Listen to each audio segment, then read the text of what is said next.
어느 날 오후 3시 기도 시간에 베드로와 요한이 성전으로 올라가고 있었습니다. 사람들이 태어나면서부터 걷지 못하는 사람을 메고 오는데 그들은 그가 성전에 들어가는 사람들에게 구걸할 수 있도록 아름다운 문이라는 성전문에 그를 날마다 앉혀 놓았습니다. 그는 베드로와 요한이 성전으로 들어가려는 것을 보고 구걸했습니다. 요한과 함께 그를 주목하면서 우리를 보시오라고 말했습니다. 그는 그들에게 무엇을 얻을까 하고 그들을 쳐다보았습니다. 베드로가 은과 금은 내게 없으나 내게 있는 것을 당신에게 주겠소. 나사렛 예수 그리스도의 이름으로 일어나 걸으시오라고 말하고 그의 오른손을 잡아 일으키니 그의 발과 발목이 곧 힘을 얻어 뛰어서서 걷기 시작했습니다. 그는 걷기도 하고 뛰기도 하며 하나님을 찬미하면서 그들과 함께 성전으로 들어갔습니다. 모든 백성이 그가 걸어다니는 것과 하나님을 찬미함을 보고 그가 성전 아름다운 문에 앉아 구걸하던 바로 그 사람임을 알아보고 그에게 일어난 일로 인해 몹시 놀라며 이상하게 생각했습니다. 아멘. 제자들이 달라지기 시작을 했습니다. 성령을 받고 그리고 제자들의 그 12명의 제자들이 모두들 예수님께 헌신하고 고난을 받는 것을 더 이상 두려워하지 않았습니다. 그런데 이렇게 성령을 받기 전에 우리 예수님의 제자들에 대해서 나누었었잖아요. 결국은 십자가 앞에서 그들이 진짜 무너졌는데 가룟 유다는 자살하고 베드로는 예수님을 부인하고 그리고 예수님의 대부분의 제자들은 해를 받는 게 두려워서 다 흩어지고 말았습니다. 도망가고 말았어요. 그런데 저희가 이렇게 말씀을 보면 마태복음 26장 38절에서 43절에 보면은요, 그 이유가 명확하게 나옵니다. 예수님의 제자들은 정말 예수님을 사랑했지만 예수님이 너무나도 십자가에 달리시기 전날 밤에 마음이 괴로워서 죽을 지경이다. 너희는 여기 머물러 나와 함께 깨어 있도록 하라고 3번이나 자고 있는 제자들을 깨우고 권면했지만 결국 예수님이 한탄하셨습니다. 너희가 1시간도 나와 함께 깨어 있지 못하겠느냐. 시험에 들지 않도록 깨어서 기도하라. 이렇게 하나님 정말 예수님이 절실하게 간청을 했지만 마음은 간절한데 육신이 약하구나. 예수님이 포기하셨어요. 그리고 그들은 끝까지 잠을 자고 일어났습니다. 바로 그것이 십자가 앞에서 예수님이 땀방울이 핏방울이 되도록 절규하며 기도하셨던 그 기도의 힘이 십자가의 고난과 영광스러운 십자가의 부활의 승리를 얻게 되었던 것입니다. 그러나 예수님의 제자들은 마음은 원이지만 육신이 연약하여 기도의 힘을 잃었던 그 결과는 비참했습니다. 그래서 오늘은 다시금 이런 제자들이 깨어졌던 예수님의 공동체가 성령을 받고 무섭게 일어나기 시작을 했다는 것입니다. 여러분, 어떤 면으로 보면 우리는 그 달라진 변화된 예수님의 제자들을 보면서 오늘 우리는 희망이 있다는 것입니다. 아멘. 아멘. 여러분, 사실 우리도 너무나도 마음은 간절한데 육신이 연약합니다. 맞습니까? 저는 그래요. 그래서 참 때때로 힘들 때가 있습니다. 내 자신을 바라다 보면서. 그러나 그래서 우리는 그 예수님의 그 제자들, 달라진 제자들을 바라다 보면서 희망과 정말 미래를 향한 도전을 시작할 수 있는데요. 이들을 변화시킨 원동력이 뭐였죠? 그동안 우리가 설교했던 내용들입니다. 예수님의 제자들을 뒤집어 놨던 2가지 핵심 원리가 무엇입니까? 조금만 생각을 해보세요. 뭐였죠? 그들은 누구를 만났습니까? 부활하신 예수님을 만난 것입니다. 여러분, 이 십자가의 정신, 이 십자가의 죽음과 부활의 사건은 그냥 사건이 아니에요. 사건이지만 더 중요한 건 도입니다. 십자가의 도가 있어요. 십자가의 정신이 있고 십자가의 원리가 있습니다. 여러분, 이 십자가의 원리가 얼마나 파워풀하냐면 우울증으로 무너진 아이들, 게임 중독으로, 음란으로, 미래의 꿈을 잃어버리고 자살 충동으로 고통당하는 수많은 젊은이들을 오늘 나면서부터 안진뱅이였던 이 사람을 일으켰던 것처럼 이런 기적 같은 놀라운 일은 바로 십자가의 정신에 있습니다. 믿습니까? 아멘. 여러분, 수많은 의사들이 이미 포기한 거는 아시죠? 제가 예전에 그 정부에서 일했던 한 자매님하고 잘 알고 있었는데, 그 자매님이 학회가 있었다는 거예요. 게임, 어떤 그런 중독으로 고통당하는 수많은 사람들의 대안이 무엇인가 해서 세계적으로 유명한 의사들, 심리학자들 다 모여서 학회가 있었는데 결론은 할 수 없다라는 것이죠. 그 학회의 결과는 대안이 없었습니다. 그래서 그 자매가 그러더라고요. 정말 대안이 없네요. 그들의 입에서 대안이 없다고 말합니다. 그러면 그들이 병원에 가서 결국은 약물에 의지하고 사는데 이들에게 희망이 정말 무엇일까요? 하면서 그 계통에서 일했던 한 자매가 되게 고민하면서 말했던 것을 기억합니다. 여러분, 100% 십자가죠. 살아납니다. 죽은 자도 살아나고 우울증 환자도 회복이 되고 무너진 수많은 영혼들이 살아난 놀라운 흔적과 증언들은 여러분 정말 바다를 먹물로 삼아 하늘의 두루마리 다 써도요, 다 쓸 수 없을 정도로 이 십자가의 능력은 엄청납니다. 자, 여러분, 첫 번째는 십자가의 도, 십자가의 부활의 정신이라면 또 하나는 뭘까요? 여러분, 뭘까요? 성령의 능력입니다. 여러분, 기도도 그렇고요, 믿음도, 말씀도, 특별히 십자가의 도가 나의 삶에 적용이 되고 나의 삶이 되게 하려면요, 인간의 힘으로는 100% 불가능. 인정하시죠? 인정하십니까? 저 요즘 에레미야 큐티 하면서요, 진짜 처절해요. 어쩔 때는 마음이 막 어두워지죠. 그러나 그 하나님도 이렇게 말씀하셨어요. 에레미야 9장 7절에 보면 그러므로 만군의 여호와께서 이렇게 말씀하셨다. 보라, 내가 그들을 금속을 단련한 듯 단련하고 시험할 것이다. 내 백성의 죄를 내가 어떻게 할 것인가. 하나님의 탄식 소리가 들릴 만큼, 여러분, 결국은 이스라엘과 북이스라엘과 남유다가 다 망할 만큼 그들은 회복되지 않았습니다. 여러분, 우리의 죄성이 이렇게 지독합니다. 절대 불가능해요. 성령을 받지 아니하고 하나님의 뜻대로 사는 건 100% 불가능합니다. 그렇기 때문에 영혼에 관심이 있고 생명에 관심이 있으십니까? 금식을 선포하고 하나님께 그냥 매달려야 됩니다. 성령이여 임하시옵소서. 마가의 다락방에 임했던 성령의 역사가 오늘날 우리 교회 안에, 이 예배 안에, 우리 개개인의 성도 안에 여러분 성령의 충만한 역사가 일어나기 시작했을 때 초대교회의 이 열정과 여러분 초대교회의 이 놀라운 기적은 우리 개인의 삶에서도 우리 교회 안에서도 일어나리라고 믿습니다. 아멘. 아멘. 우리는 이 일을 위해서 연합하여 기도하고 말씀을 나누고 우리가 함께 하나님 보좌 앞에 나아가는 이런 놀라운 일들이 계속 우리 교회 안에서 일어날 것을 믿습니다. 여러분, 그렇기 때문에 제자들이 달라진 건 딴 게 아니었어요. 잿물로 씻어도 비누로 씻어도 우리의 죄는 없어지지가 않는다고 에레미야가 한탄했습니다. 그러나 우리들의 이 죄악이, 우리들의 죽은 행실이, 우리들의 쓴뿌리가, 우리들의 잘못된 습관들이 깨트려지고 무너졌던 결정적인 이유는 부활의 정신이에요. 부활하신 예수 그리스도를 만나야 합니다.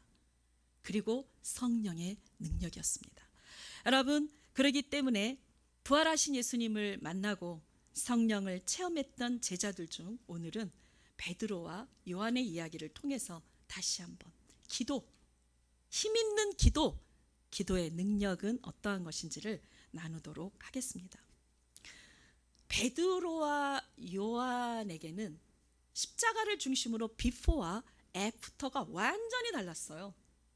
비포는 은과 금에 대해서 관심이 많았어요.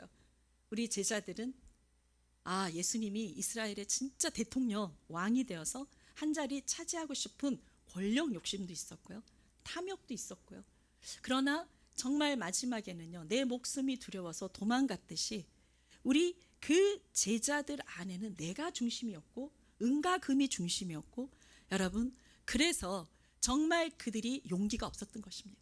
예수님을 위해서 끝까지 고난을 받겠다라는 용기가 없었던 것입니다. 그런데 그들이 성령을 받고 달라진 것은 바로 사도행전에 나와 있는 말씀, 특별히 6절에 보면 베드로가 이렇게 말합니다. 나면서부터 안진뱅이, 걷지 못했던 이 사람이 할 수 있었던 건 구걸하는 것밖에는 없는 거죠. 그래서 은가금을, 돈을 달라고 구걸하고 있는데 베드로와 요한이 그를 주목하면서 뭐라고 그러냐면요, 은가금은 내게 없으나 내게 있는 것을 당신에게 주겠소. 여러분, 이게 뭐죠? 베드로와 요한 안에 그 가슴 속에 있는 것은 예수 그리스도, 그리고 예수 그리스도의 이름이었습니다. 아멘. 내게 있는 것을 내게 주노니. 그래서요, 달라진 것은 그들 안에 예수 그리스도가 살아 있었다는 것입니다. 주인이 되었고 전부가 되었고 다가 되었다는 것입니다. 자, 예수 그리스도가 다가 되었고 전부가 되었고 주인이 되었던 베드로와 요한의 삶은 어떠했는가? 그게 우리가 궁금한 거 아니겠습니까? 그들의 삶을 우리가 하나하나 살펴보도록 하겠습니다. 삶의 특징. 첫 번째가요, 그 베드로와 요한은 그렇게 변화되고 난 다음에 기도하는 시간과 장소를 구별하여 기도 시간에 우선순위를 두었다라고 하는 것입니다. 우리가 다시 한번 1절을 다 같이 읽어보도록 하겠습니다. 시작. 어느 날 오후 3시 기도 시간에 베드로와 요한이 성전으로 올라가고 있었습니다. 다 아시잖아요. 기도에 대해서 우리 너무 잘 알아요. 기도는 생명선입니다. 저도 그걸 느껴요. 바쁘다, 막 피곤하다, 시차, 뭐 여러 가지, 막 이제 때로는 이제 여행을 갔다 왔을 때 피곤해, 뭐 이럴 때 기도가 약해지고 느슨해지고 기도가 딱 형식적인 기도가 되기 시작하는 그때부터 벌써 다 떨어집니다. 그리고 나중에는 분노가 일어나고 판단하는 마음이 막 생기고요. 그리고는요, 완전히 영적으로 지쳐서 불안과 낙심과 염려와 근심이 확 내 마음을 다 사로잡습니다. 여러분, 이 기도의 힘이 얼마나 놀라운 건지 몰라요. 숨을 못 쉬겠더라고요. 그래서 기도의 자리를 안 갈 수가 없어요. 기도가 생명선인 거 100% 맞습니다. 그런데 기도가 쉽지 않다는 거예요. 쉬우신가요? 기도가 너무 재밌습니까? 기도는요, 전쟁이에요.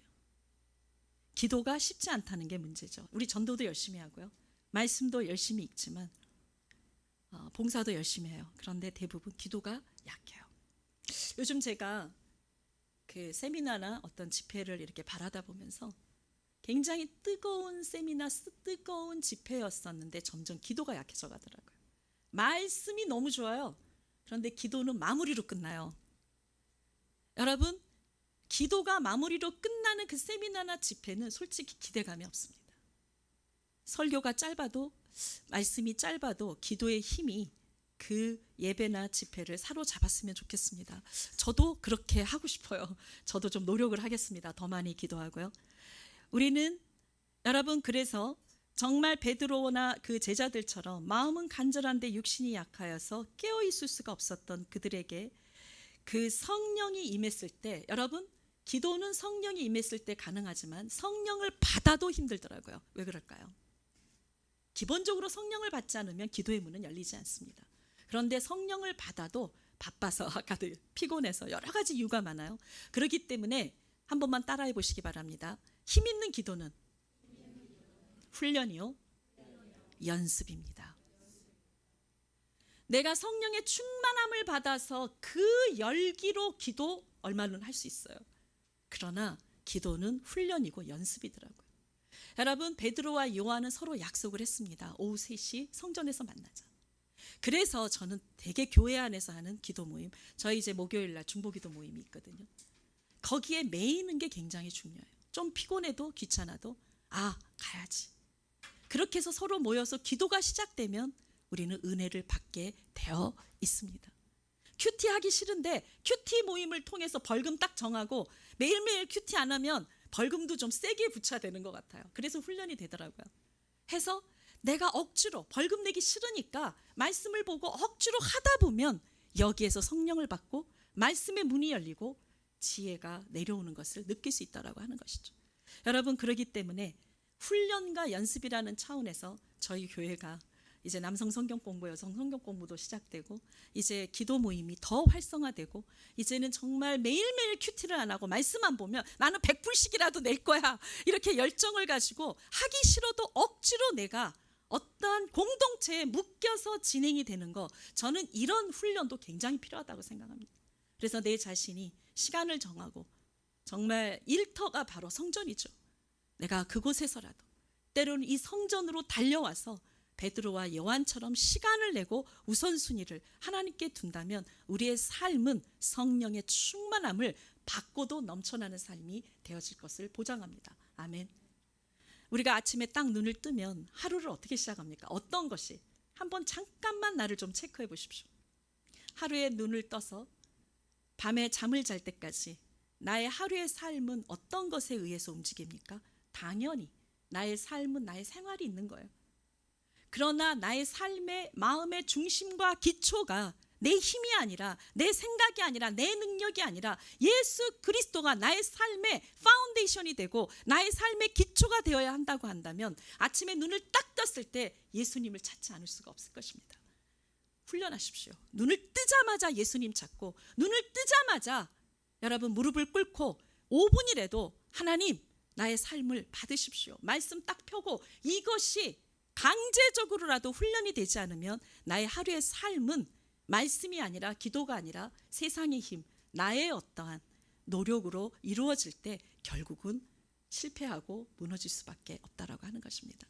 여러분, 그래서 두 번째, 우리가 이 힘 있는 기도, 베드로와 요한이 예수님을 성령을 뜨겁게 체험하고 그들이 달라졌던 것 중에 하나가 뭐냐면 이 안진뱅이를 바라다보는, 나면서 걷지 못했던 한 영혼을 바라다보는 베드로와 요한의 마음의 자세가 달라진 것입니다. 우리가 이 말씀에서요 몇 절을 볼 수 있냐면 4절, 5절을 한번 다 같이 읽어보도록 하겠습니다. 시작. 그러자 베드로가 요한과 함께 그를 주목하면서 우리를 보시오라고 말했습니다. 그는 그들에게 무엇을 얻을까 하고 그들을 쳐다보았습니다. 베드로와 요한은 사실은 성전에서 구걸하는 거지였어요. 우리는 적선하듯 동전을 던져주는 것만으로도 관심이라고 생각합니다. 그거는 진정한 사랑은 아니죠. 그런데 베드로와 요한에게는 이제는 차별이 없어진 거예요.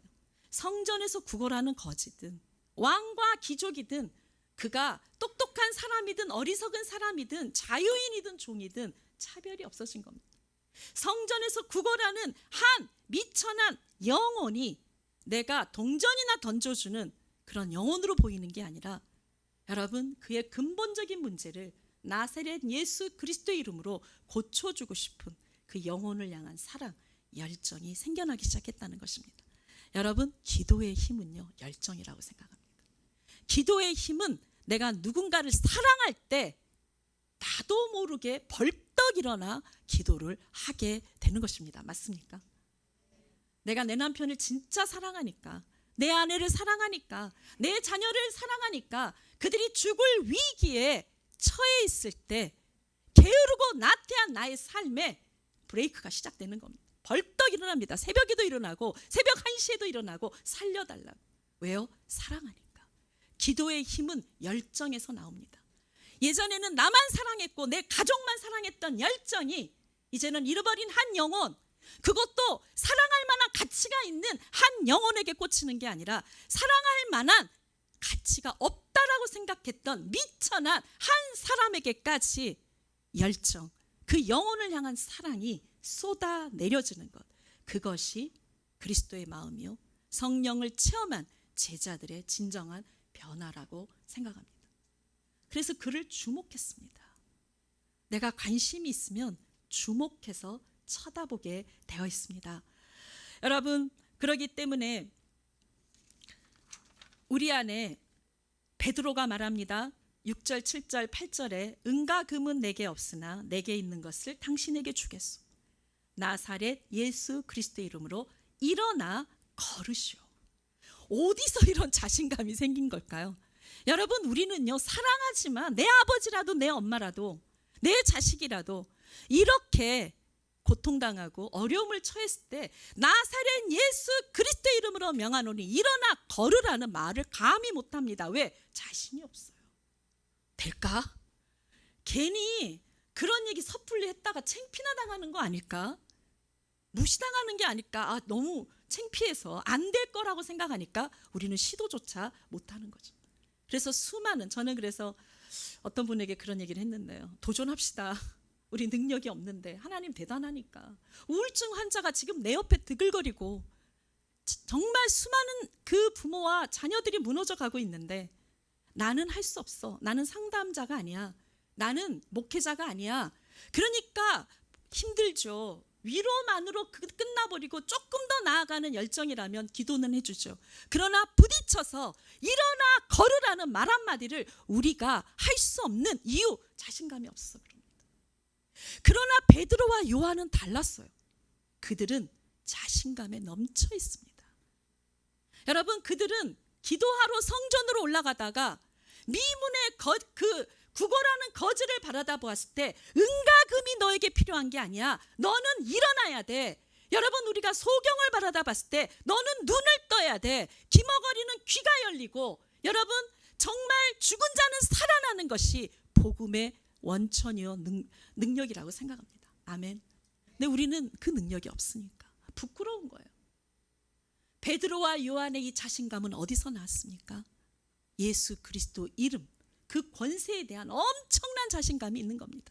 나는 형편없지만 예수 그리스도 이름의 권세가 대단하니까 예수 그리스도의 이름으로 너는 분명히 일어나 걸을 수 있어. 내가 너에게 줄 수 있는 최고의 선물은 은과 금이 아니야. 나사렛 예수 그리스도 이름으로 명하노니 일어나 걸으라고 명령하고 선포해버리고 말았습니다.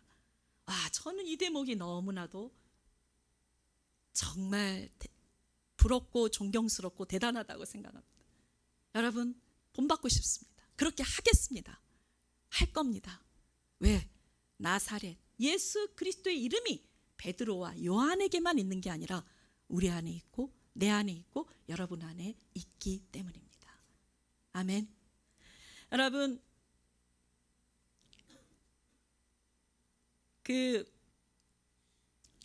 저는 일부 예배 때도 잠깐 우리 엄마를 소개했는데요. 우리 엄마는 상당히 내성적이고 아주 말이 없는 조용한 사람이었어요. 그런데 40세인가 그때 불을 받았어요. 그래서 우리 엄마가 불을 받았을 때 손에 이렇게 그 피부병처럼 뭐가 이렇게 부풀어 올라왔는데요. 전도를 안 하면 평소에도, 그래서 이곳 굉장히 하나님의 능력으로 이제 그 다음에 치료를 받았는데 그 이후에 전도를 안 하면 이게 이렇게 부풀어 올라. 맨날 내가 그걸 여러 번 봤어요. 전도하고 막 기도하시면 이게 싹 없어지고 흔적이었어요. 성령을 받았다는 흔적. 근데 우리 엄마는 초등학교밖에 나오지 않았어요. 성경 공부한 적이 없어요. 우리 엄마는 그냥 성경을 읽을 뿐입니다. 기도하시고. 그런데 불을 받고 나서 열정이 생긴 거예요. 산동네, 저희는 피난민이잖아요. 1.4우태 때 이북에서 다 내려왔죠. 식구들이 별로 없어요. 우리는 친척들이 많지 않은데 목포라는 곳에 이제 안착을 하셨고, 그곳에서 터전이 되어 살아가는 동안 저희가 살았던 동네는 어부들이 사는 동네였어요. 그러니까 뱃사람들. 그러니까 되게 가난한 동네였어요. 그래서 그 뱃사람들이 많았고 무당들이 굿을 너무 많이 하는, 어렸을 때 맨날 그 굿을 맨날 이렇게 굿하는 거 많이 봤는데 고사도 많이 지내고, 그래서 귀신 들린 사람들이 유난히 우리 동네에 많이 살았어요. 산동네. 그래가지고 귀신이 들렸다 하면 우리 엄마를 찾아왔습니다. 근데 제가 참 신기했어요. 저는 귀신이 너무 무서운데 우리 엄마는 딱 그 귀신 들린 사람 집에 가면 일단 이불을 다 누워 있거든요. 이불 딱 제치고 끌어내요. 밖으로 딱 끌어내면 동네 사람들이 다 몰려옵니다. 동네 사람들이, 이게 또 자신감이죠. 우리 엄마는 능력이 없는데 동네 사람들 앞에서 귀신이 안 나가고 엄마가 오히려 얻어맞기라도 하면 되게 창피한 거 아니에요? 근데 엄마는 그런 두려움이 없어요. 딱 이렇게 밖으로 끄집어내서 동네 사람들이 오면요, 똑같이 사도행전에서 나와 있는 것과 똑같이 합니다. 지금 베드로와 요한처럼 그 사람을 일으켜 세워요. 그런 다음에 나사렛 예수 그리스도 이름으로 명하노니 이 더러운 귀신아 떠나가라. 딱 이 한 말씀 안 하세요. 그러면요, 여지없이 나동갈아져요.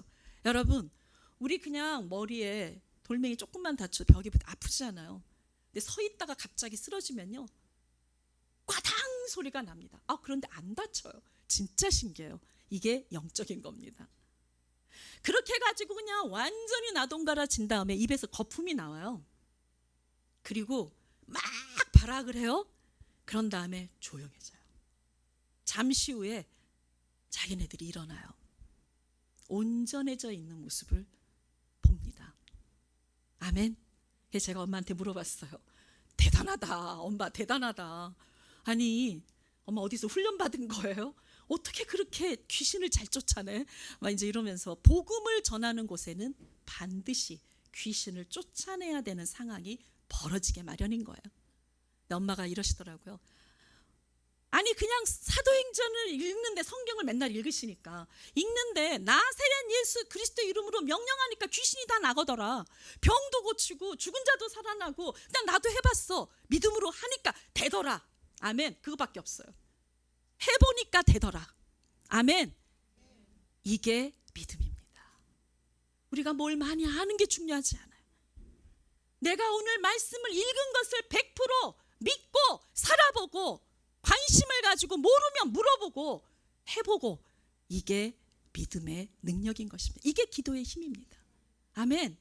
그래서요, 정말 우리 동네 우상을 섬기고 귀신 들린 사람 많았던, 뱃사람으로 가득했던 그 가난한 동네에 복음이 들어가기 시작하면서 우리 엄마가요, 얼마나 열심히 복음을 전했나 몰라요. 우리 엄마는 돌아가시기 바로 전날 밤에도 목포에 그 전도했던 사람들에게 다 전화해서 내일 교회 가라오. 우리 엄마는 이 부분 말씀을 쓰시는데, 그리고 그날 밤에 돌아가셨어요. 한평생 불을 받고 전도의 열정으로 사셨던 우리 엄마를 생각을 해보면 그 믿음, 그 자신감은 어디서 났을까? 예수 그리스도 이름의 권세에 대한 자신감인 것입니다. 아멘. 여러분, 그러기 때문에 저도 이제 이 예수 그리스도 이름의 권세에 대한 그 경험을 좀 몇 번 해봤는데, 특별히 제가 예전에 좀 안 좋아했던, 그러니까 좀 공인인데 제가 누구라고 말씀드릴 수는 없고, 정말 저 사람 때문에 우리 나라가 힘들어, 막 우리 공동체가 힘들어, 막 이렇게 좀 생각했던 하여튼 전 누군가 있었어요. 그 사람을 자꾸 미워하게 되는 거예요. 제가 미워해. 근데 딴 사람들은 제가 관심이 있으니까 자꾸 그 대화를 그쪽으로 끌어가고, 야, 그 사람 좀 너무 문제 많지 않아? 막 이러면서 자꾸 비난하게 됐어요. 근데 제가 이게 죄인지 몰랐거든요. 그냥 이제 시간이 흘렀습니다. 한국에 잠깐 중국에 선교사로 일하다가 이제 한국에 간 건데, 제가 어느 날 보니까 남편을 비난하고 자녀들한테 개소야단을 치고, 시댁의 부모 어머니하고 전 굉장히 친한데 막 어머니도 막 힘들고 시댁의 할아버지 다 싸잡아서 제가 어느 날 막 다 비난하고 있는 거예요. 내가 왜 이러지? 그런데 이거는 죄라고 그때까지도 느끼지 못했어요. 근데 결정적인 거는 경배와 찬양 잠실 집회 때였어요. 경배와 찬양이 큰 집회를 잠실에서 하던 때였는데, 제가 이제 그 다음 날 중국을 떠나니까 그 집회에 마지막으로 참석했던 날인데, 경배와 찬양 팀들이 예쁜 옷을 입고 막 천사 같은 옷을 입고 예전에 막 이렇게 춤추거든요. 그 찬양하는 그런 프로그램들이 있어요. 월십하는. 그럼 대부분의 그 잠실에 모여 있는 사람들은 은혜를 받고 있었어요. 진짜 눈물을 흘리며 함께 찬양하는데, 저는 찬양할 생각을 딱 안 하고 딱 이렇게 팔짱부터 제가 끼더라고요. 딱 하더니 줄이 틀려. 쟤네들이 잘하나 못하나 막 내가 보는 거야. 아니, 쟤네들은 연습도 안 하고 나왔나? 줄이 틀리네. 그러면서 이 손짓하는 것도 서로 좀 안 맞고, 아니 이런 데 나오려면은 연습을 하고 나와야 될 거 아니야. 이러면서 제가 막 또 비난을 하고 있는 거예요, 속에서. 그 순간에 제가요, 망치로 한 대 얻어맞은 것처럼 정신이 성령님이 때리신 거예요. 깜짝 놀랐어요. 내가 지금 뭐 하고 있는 거야? 야, 이거 진짜 내가 지금 심각하구나. 저는 제가 심각하다라는 거를 딱 인지한 순간 수많은 사람들이 제 옆에 포진되어 있어요. 그런 거 보이지도 않아. 체면 이런 거 지금 중요하지 않아. 지금 내가 심각해. 나 살아야 돼. 그냥 그 자리에 그냥 내려가서 무릎 꿇었어요. 혼자 무릎 꿇고 막 하나님 앞에 잘못했다고. 하나님, 제가 잘못했습니다. 용서해 주십시오. 그러면서요, 회개하고 나서 간단하게 나사렛 예수 그리스도의 이름으로 명하노니 판단의 영은 나에게서 떠나가라. 명령하고 나 너 싫다. 너 가. 이러면서 대적했어요. 그런데 제가 참 영적인 신기한 걸 경험한 게 뭔가 안개 낀 정국이었고 혼미하고 내 안에 막 그 판단과 비난으로 뭔가 가득 차 있었던 어떤 영이 샥 빠져나가는 거, 이렇게 샥 빠져나가는 거를 느끼면서 마음이 새로워지고 생각이 깨끗해지고 예수님을 향한 마음이 쫙 나아가기 시작하는데 내 안에 그 영혼들을 향한 따뜻한 마음이 그냥 조금씩 여기서 이렇게 올라오는 거예요. 얼마나 놀랐는지 몰라요, 여러분. 그러기 때문에요, 진짜 이 판단의 영, 비난의 영, 내 안에 낙심의 영, 절망의 영을 하루, 이틀, 3일, 일주일 힘들어 이렇게 계속 끌고 가면요, 이게 생육하고 번성합니다. 내 마음의 땅에 충만해집니다. 죄에도 생명이 있어요. 여러분, 그렇기 때문에 어떤 상황에서도 여러분들의 생각을 혼미하고 하나님 앞에 나아가는 것을 방해하고, 마귀가 말씀 보고 기도하는 걸 제일 많이 방해합니다. 그 공격을 느낄 때마다 나사렛 예수 그리스도의 이름으로 방해하는 악한 영을 대적하고, 그리고 하나님을 딱 붙잡으십시오. 이것은 훈련입니다. 이것도 연습입니다. 끊임없이 하셔야 되는 것입니다. 여러분, 그렇기 때문에 우리가 마지막으로요, 이렇게 베드로와 요한은 자신감, 예수 그리스도 이름의 권세에 대한 이 엄청난 자신감의 근거를 말씀에서 우리는 좀 찾아보고 싶습니다. 예수 그리스도 이름의 권세가 어느 정도인가? 힘 있는 기도는요, 예수 그리스도 이름과 능력을 알고 경험하고 의지할 때 파워가 생깁니다. 근데 알아야죠. 말씀을 근거로 해서 한번 찾아보도록 하겠는데요, 그냥 들어보십시오. 제가 읽어드릴게요. 마태복음 28장 18절에서 19절의 말씀. 그때 예수께서 다가오셔서 그들에게 말씀하셨습니다. 하늘과 땅의 모든 권세가 내게 주어졌다. 그러므로 너희는 가서 모든 민족을 제자로 삼아 아버지와 아들과 성령의 이름으로 세례를 주고. 그러므로라는 말씀이 참 이 접속사가요, 의미가 있죠. 왜 우리가 모든 민족을 제자로 삼아야 되죠? 이 힘의 근원이 어디서 나옵니까? 바로 하늘과 땅의 모든 권세가 예수 그리스도에게 주어졌기 때문입니다. 아멘. 그분이 내 안에 살아계시잖아요. 여러분, 빌립보서 2장 9절에서 11절. 그러므로 하나님께서는 그를 지극히 높여 모든 이름 위에 뛰어난 이름을 주셨습니다. 이는 하늘과 땅 아래에 있는 모든 사람들이 예수의 이름 앞에 무릎을 꿇게 하시고 모든 입으로 예수 그리스도를 주라 시인하게 하셔서 하나님 아버지께 영광을 돌리게 하시려는 것입니다.